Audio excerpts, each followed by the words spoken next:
Donald Trump scored a stunning victory tonight that very few people expected. I think he even surprised some of his own team members who didn't quite expect him to do as well as he did. Trump won by essentially sweeping the top battleground states. He won in places like Florida, Ohio, North Carolina. But he also broke into the Democratic firewall states, places like Wisconsin and Pennsylvania. And Wisconsin hasn't supported a Republican presidential candidate since 1984. So this is something that he said all along through this campaign he would do. Very few people believed him, and he actually did it. Now it's time for America to bind the wounds of division. We have to get together. To all Republicans and Democrats and independents across this nation, I say it is time for us to come together as one united people.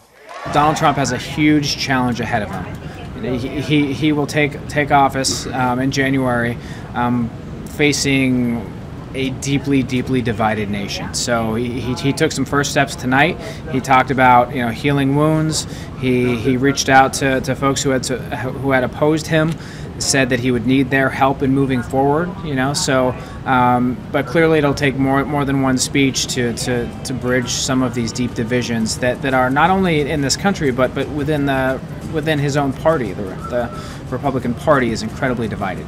Donald Trump has only 73 days between now and when he'll be sworn into office. There's a huge task in that transition, appointing folks, to his cabinet, to his senior staff. Many of those folks need security clearances. It takes a long time to get through that process. He has had people working on the ground. Chris Christie, the New Jersey governor, has been in charge of his transition effort, but this is not something that his team inside Trump Tower had been paying a lot of attention to. So his focus immediately shifts from politics to governing, and that's a huge challenge. Donald Trump will take office. He'll step into the Oval Office with majorities in both the House and the Senate.